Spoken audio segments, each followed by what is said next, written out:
Saint Augustine on the Most Holy Trinity, Book 14, Chapter 15 and following. Content of Chapter 15. Although the soul hopes for blessedness, yet it does not remember lost blessedness, but remembers God and the rules of righteousness. The unchangeable rules of right living are known even to the ungodly. And of this certainly it feels no doubt that it is wretched, and longs to be blessed, nor can it hope for the possibility of this on any other ground than its own changeableness. For if it were not changeable, then, as it could not become wretched after being blessed, so neither could it become blessed after being wretched. And what could have made it wretched under an omnipotent and good God, except its own sin and the righteousness of its Lord? And what will make it blessed, unless its own merit and its Lord's reward? But its merit too is His grace, whose reward will be its blessedness. For it can give itself the righteousness it has lost, and so has not. For this it received when man was created, and assuredly lost it by sinning. Therefore it receives righteousness, that, on account of this, it may deserve to receive blessedness. And hence the Apostle truly says to it, when beginning to be proud as it were of its own good, For what hast thou that thou didst not receive? Now if thou didst receive it, why dost thou glory as if thou hadst not received it? 1 Corinthians 4:7. But when it rightly remembers its own Lord, having received his Spirit, then, because it is so taught by an inward teaching, it feels wholly that it can't rise save by his affection freely given, nor has been able to fall save by its own defection freely chosen. Certainly it does not remember its own blessedness, since that has been, but is not, and it has utterly forgotten it, and therefore can't even be reminded of it. But it believes that the trustworthy scriptures of its God tell of that blessedness, which were written by his prophet, and tell of the blessedness of paradise, and hand down to us historical information of that first, both good and ill of man. And it remembers the Lord its God, for he always is, nor has been and is not, nor is but has not been, but as he never will not be, so he never was not. And he is whole everywhere, and hence it both lives and is moved and is in him. Acts chapter 17, verse 28. And so it can remember him, not because it recollects the having known him in Adam or anywhere else before the life of this present body, or when it was first made in order to be implanted in this body. For it remembers nothing at all of all this. Whatever there is of this, it has been blotted out by forgetfulness. But it is reminded that it may be turned to God, as thou to that light by which it was in some way touched, even when turned away from him. For hence it is that even the ungodly think of eternity, and rightly blame and rightly praise many things in the morals of men. And by what rules do they thus judge, except by those wherein they see how men ought to live, even though they themselves do not so live? And where do they see these wounds? For they do not see them in their own moral nature, since no doubt these things are to be seen by the mind, and their minds are confessedly changeable. But these wounds are seen as unchangeable by him who can see them at all, nor yet in the character of their own mind, since these wounds are wounds of righteousness, and their minds are confessedly unrighteous. Where indeed are these wounds written, wherein even the unrighteous recognizes what is righteous, wherein he discerns that he ought to have what he himself has not? Where then are they written, unless in the book of that light which is called truth, whence every righteous law is copied and transferred, not by migrating to it, but by being, as it were, impressed upon it, to the heart of the man that works righteousness. As the impression from a ring passes into the wax, yet does not leave the ring. But he who works not and yet sees how he ought to work, he is the man that is turned away from that light which yet touches him. But he who does not even see how he ought to live, sins indeed with more excuse, because he is not a transgressor of a law that he knows, but even he too is just touched sometimes by the splendor of the everywhere present truth, when upon admonition he confesses. Chapter 16. How the image of God is formed anew in man. But those who, by being reminded, are turned to the Lord from that deformity whereby they were through worldly lusts conformed to this world, are formed anew from the world, when they hearken to the apostle, saying, Be not conformed to this world, but be ye formed again in the renewing of your mind. Romans chapter 12, verse 2. That image may begin to be formed again by him by whom it had been formed at first. For that image can't form itself again as it could deform itself. He says again elsewhere, Be ye renewed in the spirit of your mind, and put ye on the new man, which after God is created in righteousness and true holiness. Ephesians chapter 4, verses 23 and 24. That which is meant by created after God is expressed in another place by after the image of God. Genesis 1:27. But it lost righteousness and true holiness by sinning, through which that image became defaced and tarnished, and this it recovers when it is formed again and renewed. But when he says, in the spirit of your mind, he does not intend to be understood of two things, as though mind were one, and the spirit of the mind another, but he speaks thus, because all mind is spirit, and all spirit is not mind.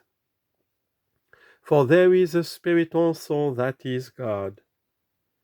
John 4, verse 24. Which can't be renewed, because it can't grow old.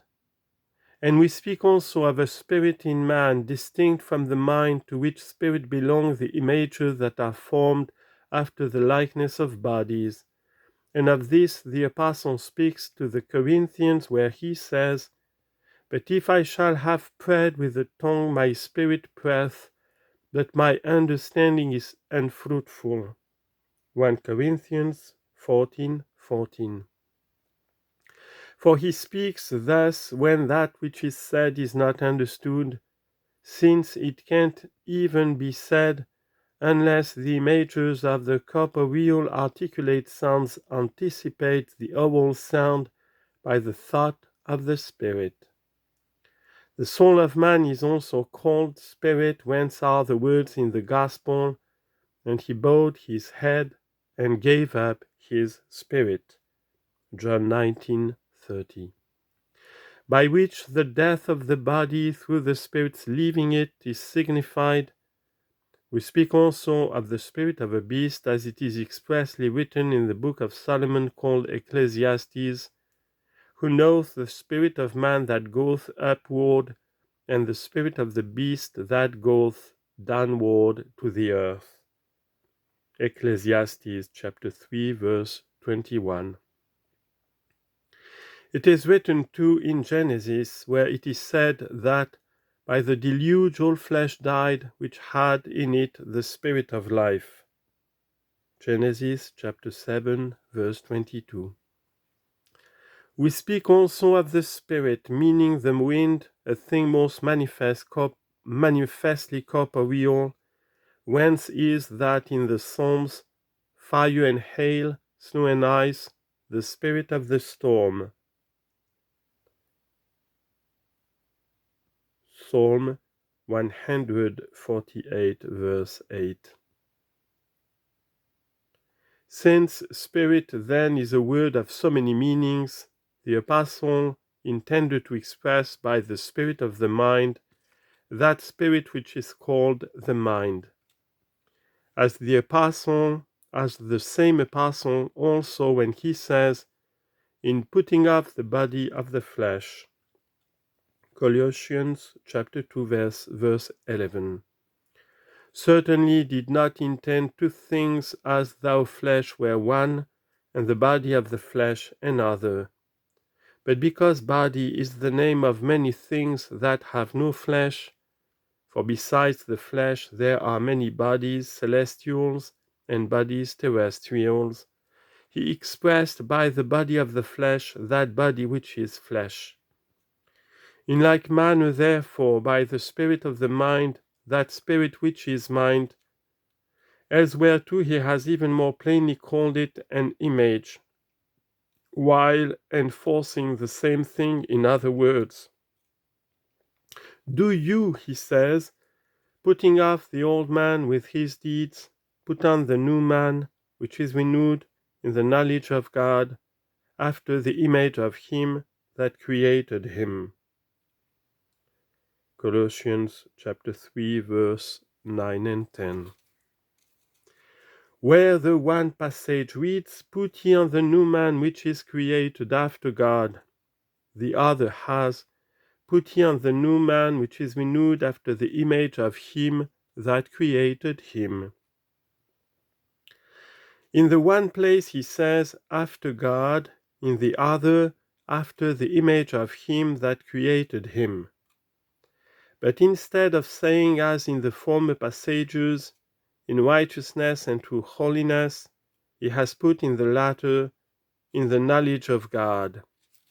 This renewal then and forming again of the mind is wrought either after God or after the image of God. But it is said to be after God in order that it may not be supposed to be after another creature, and to be after the image of God in order that this renewing may be understood to take place in that wherein is the image of God, i.e., in the mind. Just as we say that he who has departed from the body, a faithful and righteous man, is dead after the body, not after the spirit. For what do we mean by dead after the body, unless as to the body or in the body, and not dead as to the soul or in the soul? Or if we want to say he is handsome after the body or strong after the body, not after the mind. What else is this than that he is handsome or strong in body, not in mind? And the same is the case with numberless other instances. Let us not therefore so understand the words, after the image of him that created him, as though it were a different image after which he is renewed, and not the very same image, and not the very same which is itself renewed. Chapter 17. How the image of God in the mind is renewed until the likeness of God is perfected in blessedness. Certainly this renewal does not take place in the single moment of conversion itself, as that renewal in baptism takes place in a single moment by the remission of all sins. For not one bit ever so small remains unremitted.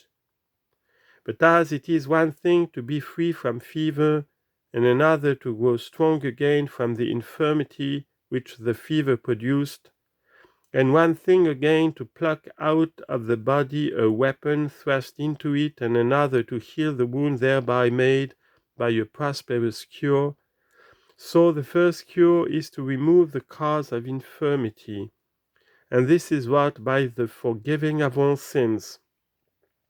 But the second cure is to heal the infirmity itself, and this takes place gradually by making progress in the renewal of that image, which two things are plainly shown in the psalm, where we read, "Who forgiveth all thine iniquities," which takes place in baptism, and then follows, "and healeth all thine infirmities."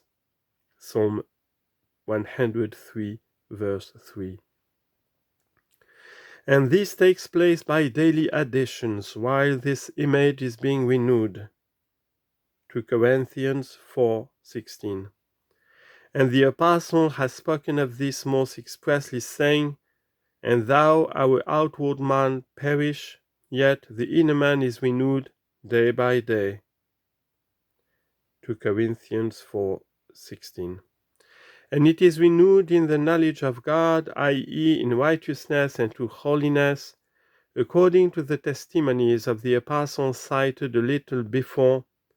He then who is day by day renewed by making progress in the knowledge of God, and in righteousness and to holiness, transfers his love from things temporal to things eternal, from things visible to things invisible, from things carnal to things spiritual, and diligently perseveres in bridling and lessening his desire for the former, and in binding himself by love to the latter.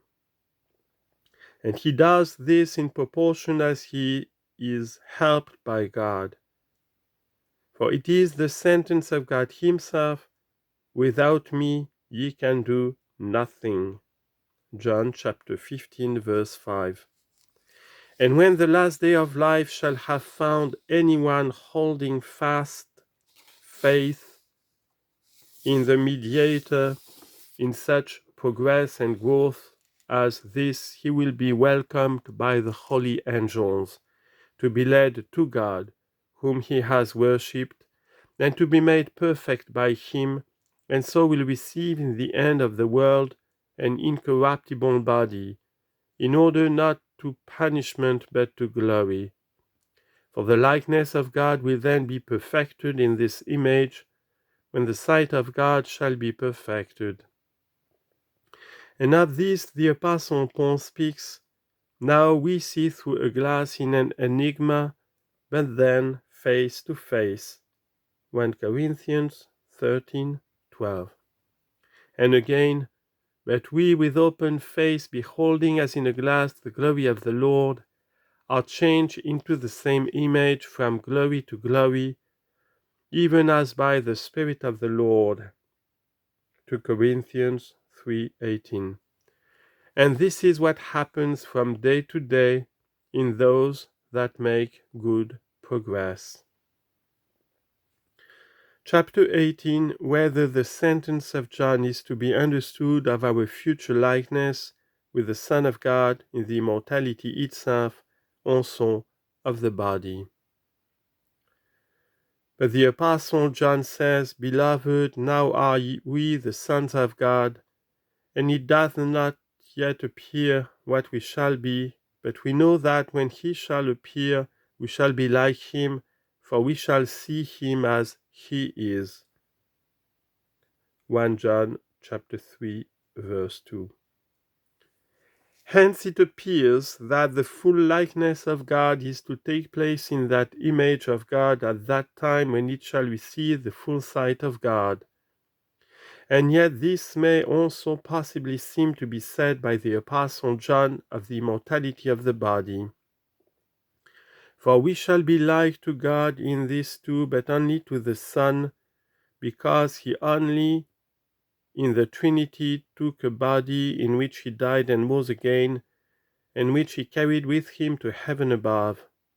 For this too is called an image of the Son of God, in which we shall have, as he has, an immortal body, being conformed in this respect not to the image of the Father or of the Holy Spirit, but only of the Son, because of him alone is it read and received by a sound faith that the Word was made flesh. John 1:14. And for this reason the Apostle says, whom he did foreknew, he also did predestinate to be conformed to the image of his Son, that he might be the firstborn among many brethren. Romans 8:29. The firstborn certainly from the dead. Colossians 1:18. According to the same apostle, by which death his flesh was sown in dishonor, and rose again in glory. According to this image of the Son, to which we are conformed in the body by immortality, we also do that of which the same apostle speaks, as we have borne the image of the earthly, so shall we also bear the image of the heavenly. 1 Corinthians chapter 15, verses 43 and 49. To wit, that we who are mortal after Adam may hold by a true faith and a sure and certain hope that we shall be immortal after Christ. So can we now bear the same image, not yet in sight but in faith, not yet in fact but in hope. For the apostle, when he said this, was speaking of the resurrection of the body. Chapter 19, John is rather to be understood of our perfect likeness with the Trinity in life eternal. Wisdom is perfected in happiness. But in respect to that image indeed of which it is said, let us make man after our image and likeness, Genesis 1:26, we believe, and after the utmost search we have been able to make understand, that man was made after the image of the Trinity, because it is not said, after me, after my, or after thy image. And therefore that place too of the Apostle John must be understood rather according to this image when he says, we shall be like him, for we shall see him as he is, because he spoke too of him of whom he had said, we are the sons of God. John 3, verse 2. And the immortality of the flesh will be perfected in that moment of the resurrection, of which the Apostle Paul says, in the twinkling of an eye, at the last trump, and the dead shall be raised incorruptible, and we shall be changed. 1 Corinthians chapter 15, verse 52. For in that very twinkling of an eye before the judgment, the spiritual body shall rise again in power, in incorruption, in glory, which is now sown a natural body in weakness, in corruption, in dishonor. But the image which is renewed in the spirit of the mind, in the knowledge of God, not outwardly but inwardly, from day to day, shall be perfected by that sight itself, which then after the judgment shall be face to face, and now makes progress as through a glass in an enigma. 1 Corinthians 13:12. And we must understand it to be said on account of this perfection, that we shall be like him, for we shall see him as he is. For this gift will be given to us at that time when it shall have been said, come ye blessed of my Father, inherit the kingdom prepared for you. Matthew chapter 25, verse 34. For then will the ungodly be taken away, so that he shall not see the glory of the Lord. Isaiah chapter 26, verse 10. When those on the left hand shall go into eternal punishment, while those on the right go into life eternal. Matthew 25, verse 46. But this is eternal life, as the truth tells us, to know thee, he says, the one true God, and Jesus Christ, whom thou hast sent. John chapter 17, verse 3. This contemplative wisdom, which I believe is properly called wisdom as distinct from knowledge in the sacred writings, but wisdom only of man, which yet man has not except from him, by partaking of whom a rational and intellectual mind can be made truly wise. This contemplative wisdom, I say, it is that Cicero commands in the end of the dialogue Hortensius, when he says, "Why then we consider these things night and day, and sharpen our understanding, which is the eye of the mind, taking care that it be not ever dulled, that is, while we live in philosophy. We, I say, in so doing have great hope that, if on the one hand this sentiment and wisdom of ours is mortal and perishable, we shall still, when we have discharged our human offices, have a pleasant setting, and a not painful extinction, and as it were a rest from life. Or if, on the other, as ancient philosophers thought, and those too the greatest and far the most celebrated, we have souls eternal and divine, then must we need think that the more these shall have always kept in their own proper course, i.e., in reason and in the desire of inquiry, and the less they shall have mixed and entangled themselves in the vices and errors of men, the more easy ascent and return they will have to heaven.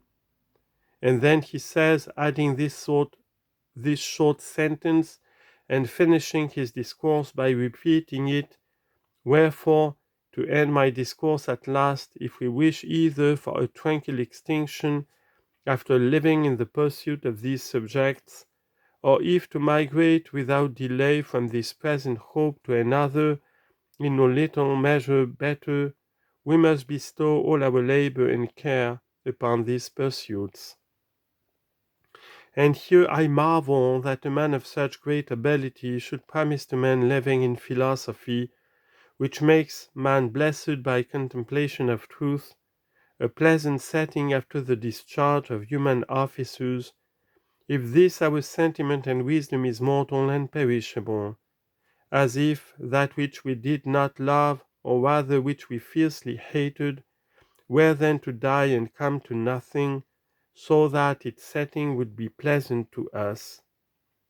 But indeed he had not learned this from the philosophers, whom he extols with great praise. But this sentiment is redolent of that new academy, wherein it pleased him to doubt of even the plainest things. But from the philosophers that were greatest and far more celebrated, as he himself confesses, he had learnt that souls are eternal. For souls that are eternal are not unsuitably stirred up by the exhortation to be found in their own proper course when the end of this life shall have come, i.e., in reason and in the desire of inquiry, and to mix and entangle themselves the less in the vices and errors of men, in order that they may have an easier return to God. But that course which consists in the love and investigation of truth does not suffice for the wretched, i.e., for all mortals who have only this kind of reason, and are without faith in the mediator, as I have taken pains to prove, as much as I could in former books of this work, especially in the 4th and 13th.